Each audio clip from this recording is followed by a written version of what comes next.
Bien, hoy día vamos a seguir con nuestra serie de sermones basados en el Evangelio de Lucas. Y antes de meternos de lleno, les voy a contar una historia. Yo trabajaba en Quilicura, cerca de San Ignacio. ¿Ubican ahí? Panamericana con San Ignacio. Bien lejos, bien lejos. Entonces, yo trabajaba en finanzas y había días del mes, el último día del mes era muy pesado. Era cierre de mes, había que hacer mucha pega. Y un viernes, final de mes, terminé muy tarde de trabajar. 9 de la noche, estaba recién saliendo de la oficina. Y muy cansado, tomé la micro que me dejaba en Santa Ana, en el metro Santa Ana. Y llegué a Santa Ana y estaba lleno de gente, había mucha gente. En el andén, en todas partes. Intenté subirme un par de metros que pasaron y no pude. Entonces ya dije, voy a esperar un rato. Aproveché que tenía todavía carga en el celular y me puse a ver una serie. Estaba viendo en ese tiempo La Casa de Papel, parece. Bien entretenida. Entonces pasaron varios capítulos. Y yo veía cómo paraban los metros y se iban. Paraban los metros y se iban. Y el andén poco a poco se fue vaciando. Pero estaba tan entretenida mi serie que yo los dejaba pasar. Y de repente pasó uno y ya había muy poca gente en el andén. Y dije, ya, el próximo lo tomo. Entonces vi como paraba el metro, se abrían las puertas, pasaron 10 segundos, 15 segundos y se cerraron. Y vi como el metro se iba por el túnel. Entonces ya apagué mi celular, igual lo guardé, llegué al borde del andén y esperé ahí, al siguiente metro. Y esperé 1 minuto, 2 minutos, 3 minutos y no venía. Y miré el andén y habían como 2 personas más en el otro extremo del andén. Y no venía el metro. Y de repente bajó por la escalera un guardia. Y el guardia me dijo, caballero, en ese tiempo me decían joven, ahora me dirían caballero. Joven, lo siento, pero el que se fue recién era el último metro. Así que le pido que por favor salga del andén. Bueno, hoy día vamos a hablar de algo parecido a esto. A un sermón que yo le puse por título, Es hoy. Es hoy. Porque vamos a ver que la gracia de Dios es como una puerta abierta disponible. Y a veces pareciera que entrar por esta puerta es tan difícil como entrar a la puerta del metro en horario punta. Pero el Señor nos está invitando a que entremos por esa puerta estrecha. Así que vamos a orar y nos vamos a meter de lleno en el texto. Señor, gracias por tu palabra. Gracias porque inspiraste a Lucas por medio del Espíritu Santo a mostrar de manera tan hermosa cómo es tu reino, cómo es tu evangelio, Señor. Te pedimos que hoy podamos pensar en esta puerta que tú abres misericordiosamente para nosotros y que nos invitas a acceder. Te pedimos que hoy podamos tomar decisiones valientes y que hoy podamos estar seguros que vamos a estar contigo. Te lo pedimos, Señor, en el nombre de Jesús. Amén. Amén. Bien, entonces vamos a hablar de puertas, vamos a hablar de urgencia, vamos a hablar de varias cosas entretenidas hoy. Y para esto vamos a tener una pregunta como central, que la vamos a decir ahora y la vamos a repetir al final. Y la pregunta es, ¿estoy respondiendo hoy a la gracia de Dios o estoy postergando mi decisión de arrepentirme como si siempre hubiera más tiempo? La voy a repetir. ¿Estoy respondiendo hoy a la gracia de Dios o estoy postergando mi decisión como si siempre hubiera más tiempo? Bien, el texto tiene 35 versículos, son hartos, menos que el sermón del domingo pasado, pero lo vamos a dividir en 3 secciones.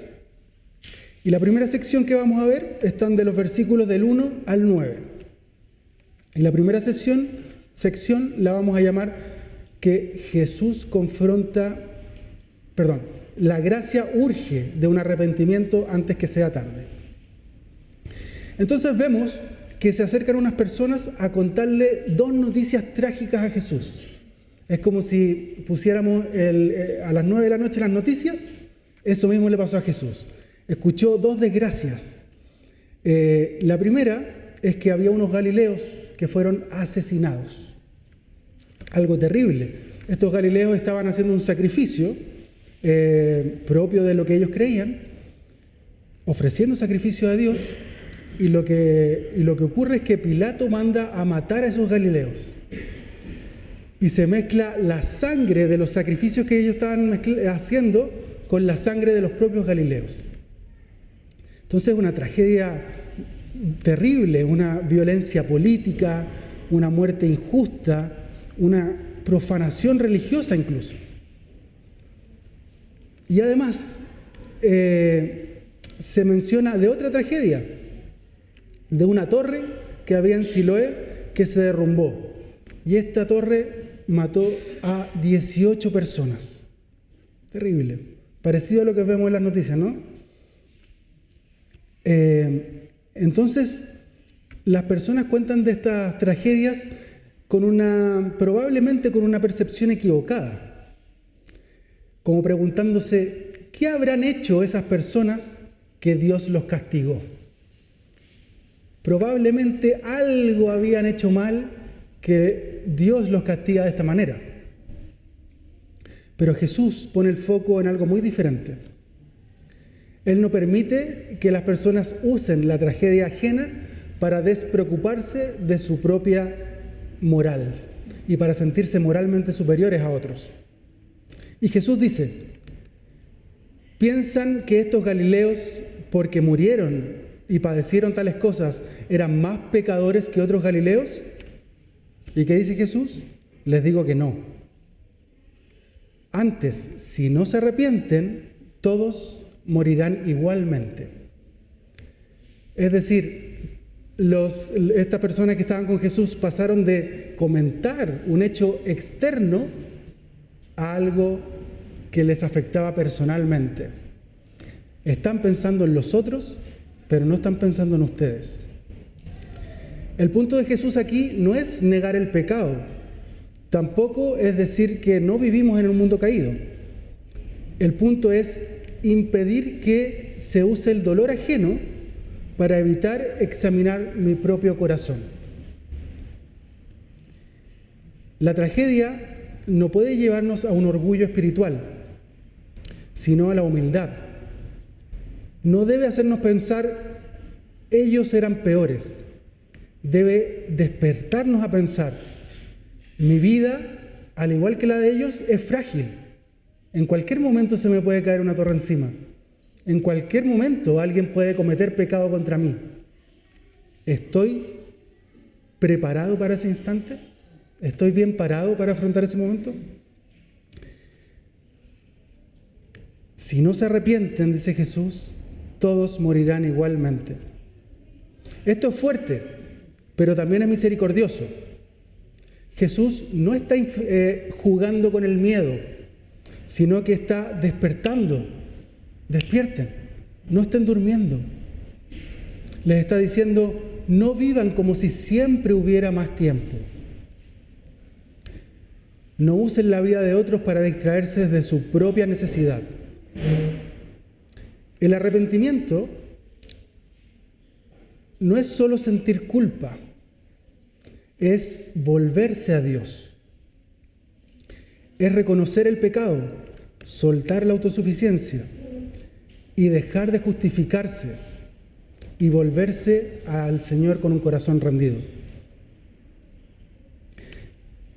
¿Se fijaron que después de esta historia aparece una parábola que aparece como de repente y uno dice, chuta, me cambió de tema, ¿qué le pasó a Lucas que metió eso ahí como un comodín? Y la verdad es que la parábola tiene mucho que ver con el corazón de Dios, con el corazón del reino. Porque vemos la parábola de una higuera que no daba fruto. Imagínense el dueño de ese campo iba todos los años a ver la higuera y decía, ahora sí voy a tener el fruto, voy a tener higos para poder cosechar. Y llegó un año, no encontró nada. Fue un segundo año y no encontró nada. Y esta escena es del tercer año, cuando llega ese dueño del campo y va a la higuera y no encuentra nada. Entonces dice, ¿sabéis qué? Esta higuera hay que cortarla. No solo la higuera es inútil, sino que está inutilizando el terreno. Entonces es puros problemas. Pero el que estaba a cargo de la viña, el viñador, le dice, Señor, espera un poco, no la cortemos todavía. Déjame que cabe alrededor de ella, que le pueda echar abono y dame un año más, un añito más. Y si después, al cabo de ese año, da fruto, buenísimo. Ahora, si después de ese año ya no da fruto, ok, cortémosla. Entonces lo que vemos acá son dos conceptos que están ligados. Por un lado vemos la paciencia del Señor. El Señor es misericordioso y está dispuesto a esperar. Pero también está el concepto de urgencia. La espera no va a ser eterna. La espera no va a ser para siempre. Tiene un límite. Y ese límite acá se establece en un año. Es urgente que la higuera dé fruto. La higuera recibe más tiempo, pero no es un tiempo vacío. Recibe más tiempo ¿para qué? Para dar fruto. La paciencia de Dios no es indiferencia. La demora en el juicio no significa que el juicio no vendrá. Es misericordia, pero que llama urgentemente al arrepentimiento. Entonces, de estos primeros versículos, podemos resumir que la paciencia de Dios no es permiso para seguir igual. Es misericordia que nos llama urgentemente a arrepentirnos y dar fruto. Entonces, de esto podríamos hacernos varias preguntas a nosotros mismos. ¿Estoy mirando el pecado de otros antes de mirar mi propio pecado? ¿Hay áreas en mi vida que Dios venga a buscar fruto y solo encuentre hojas? ¿Estoy respondiendo a la gracia de Dios o estoy abusando del tiempo que Dios me da? Buenas preguntas. Vamos a la segunda sección, que está en los versículos del 10 al 21. Y esta sección, vamos a decir que la gracia libera al quebrantado y desenmascara la religión sin compasión. Al principio vemos que Jesús está en una sinagoga, así como un edificio como este, un día sábado, que es el día que se juntaban a adorar y a celebrar a Dios, y Jesús estaba enseñando. Imagínense aquí mismo en este momento, yo soy Jesús, estaba enseñando y de repente ve que por afuera, supongan que los vidrios se pueden ver para afuera, pasa una mujer encorvada.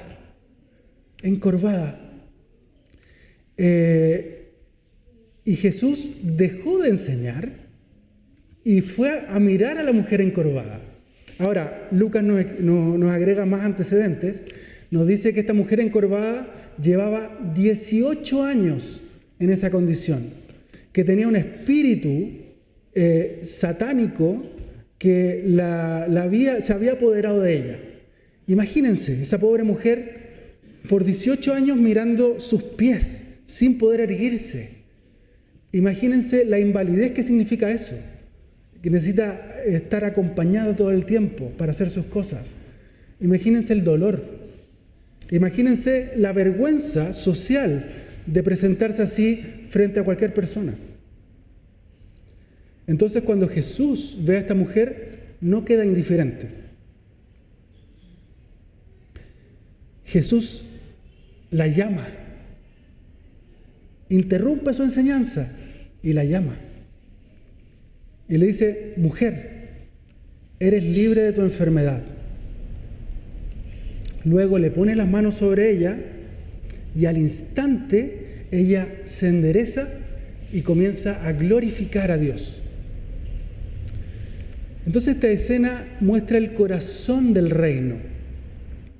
Jesús no vino a dejar a los quebrantados encorvados bajo sus propias cargas, sino que vino a liberar, a restaurar, a levantar.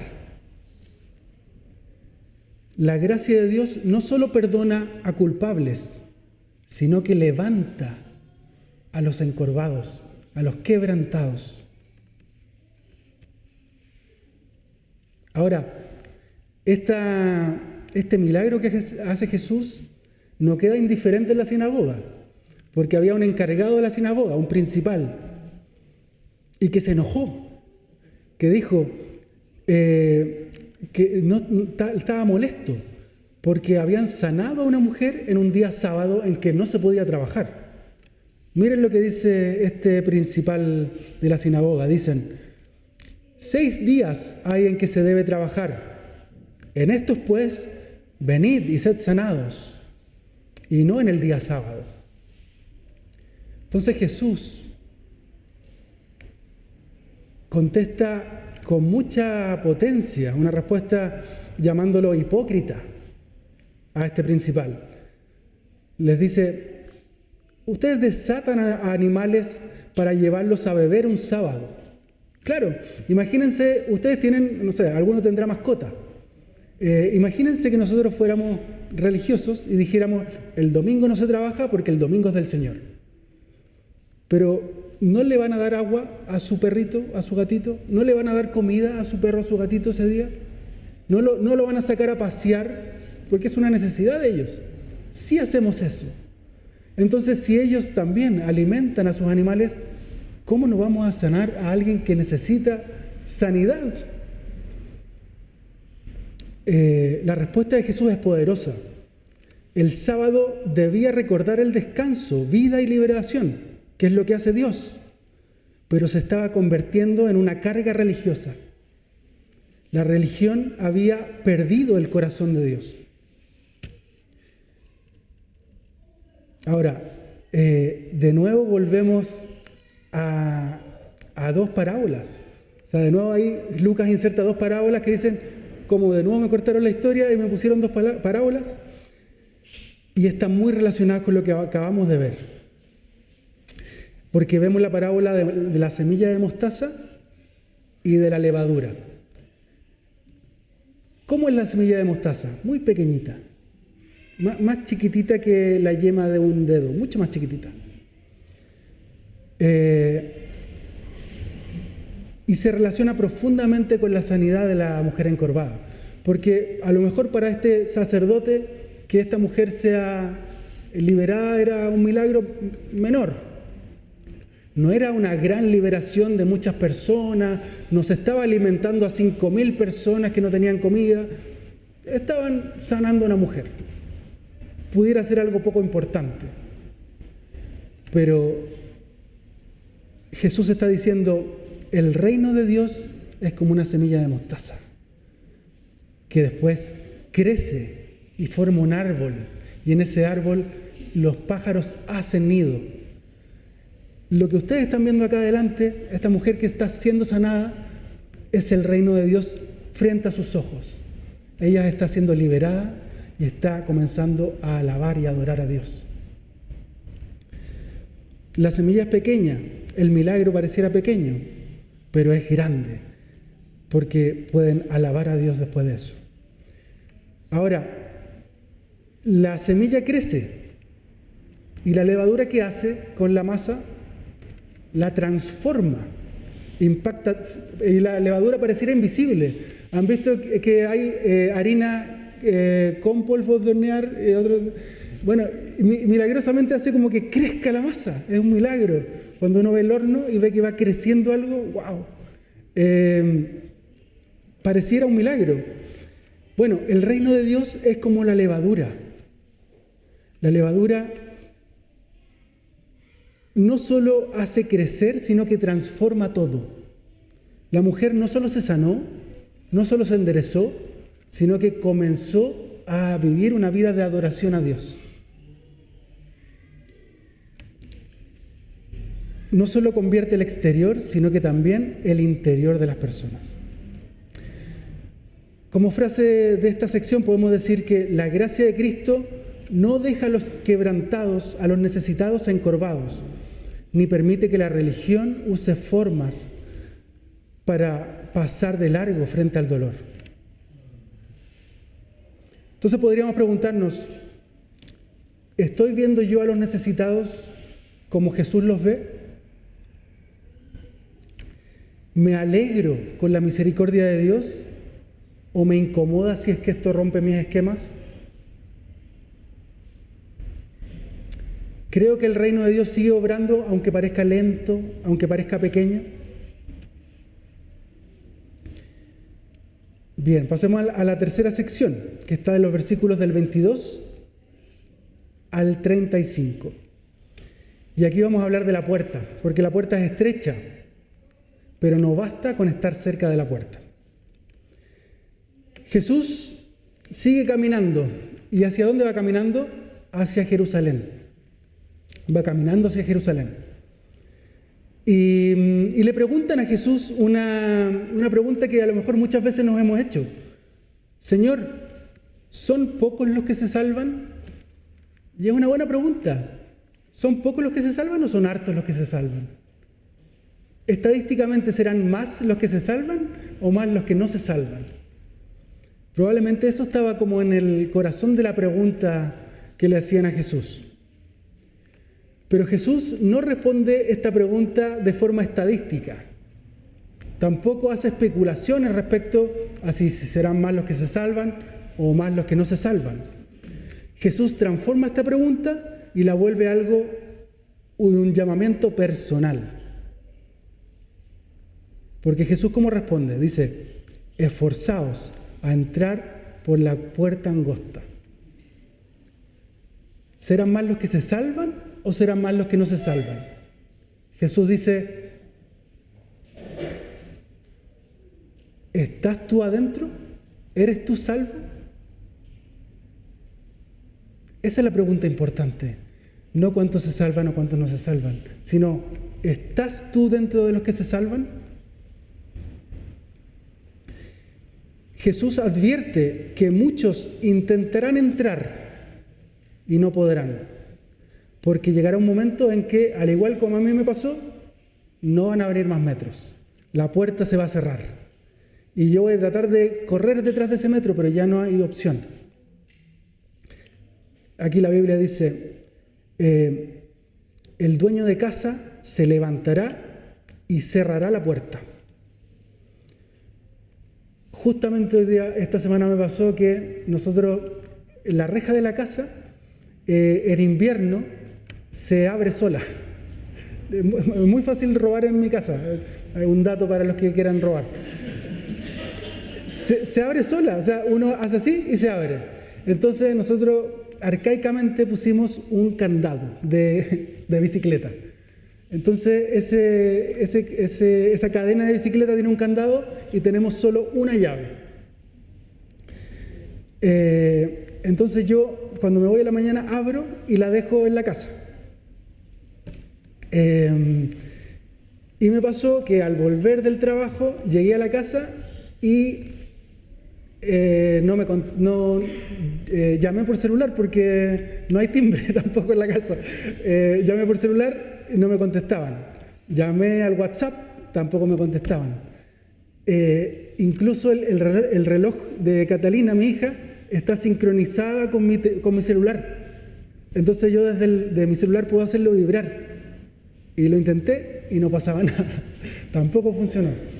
Entonces me quedé afuera. Y al rato salió la Matilda, mi hija mayor, y me dijo, no, la mamá salió a comprar y ella tiene la llave. Entonces ahí tuve que esperar largamente. Entonces uno dice, voy a llegar a la casa y voy a poder entrar. No siempre va a ser así. No siempre va a ser así. Puede ocurrir que uno diga, todavía tengo tiempo, pero en verdad puede ser tarde.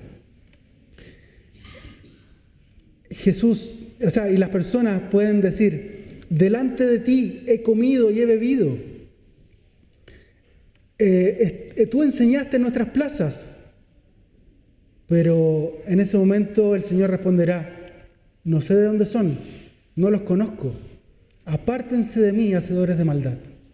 Uno puede creer que está cerca de Dios, pero ¿verdaderamente entró por esa puerta estrecha? Y esto es muy serio. No basta con la cercanía externa. No basta con haber escuchado muchos sermones, muchas enseñanzas. A lo mejor haberse sentado acá muchas veces en la iglesia. Pero, ¿tomaste la decisión de entrar por esa puerta estrecha? No basta con compartir con cristianos. No basta con parecer que soy cristiano. El Señor demanda una respuesta real de fe y de arrepentimiento. Ahora, fíjense, porque a veces nosotros, el texto está enfocado en los judíos, y los judíos se sentían que ya eran parte del pueblo de Dios, ¿cierto? Ellos decían, soy judío, voy a estar en el pueblo de Dios, pertenezco al pueblo de Dios. Y Jesús les dice, ojo, que al reino de Dios van a llegar gente del norte, gente del sur, gente del oriente, gente del occidente. Y los que creían que eran los primeros en el reino, puede que sean los últimos. Y puede que los últimos, esos sean los primeros. Entonces podemos preguntarnos nosotros mismos, ¿en qué estoy confiando yo para sentir que soy parte del pueblo de Dios? ¿En la familia a la que pertenezco? ¿En a lo mejor en sentarme muchas veces en estas sillas? ¿O en que verdaderamente tomé una decisión, me arrepentí de mi pecado y me volví a Dios? Eso es lo que está diciendo Jesús. Es una decisión personal. La gracia humilla al orgulloso, recibe al que viene de lejos, endereza al que está encorvado.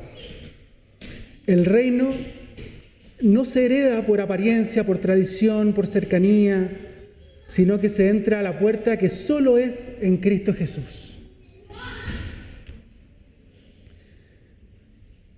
Después de esto, se acercaron unos fariseos y le dijeron a Jesús que Herodes venía a matarlo.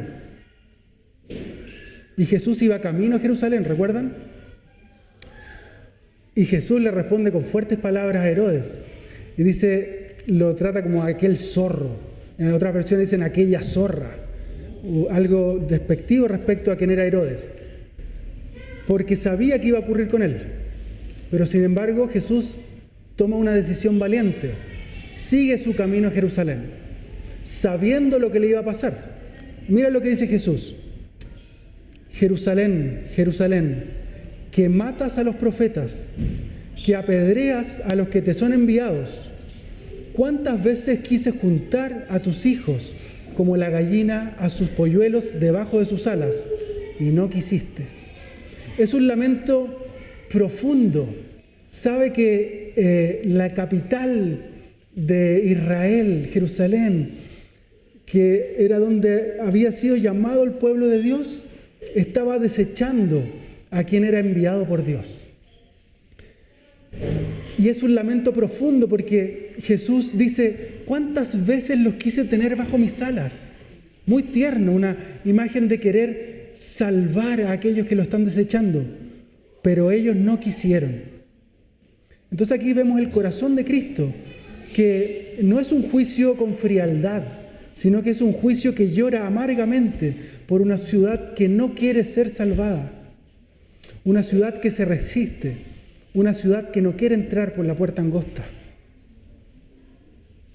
El problema no es la falta de compasión de Cristo, el problema es la resistencia del corazón humano.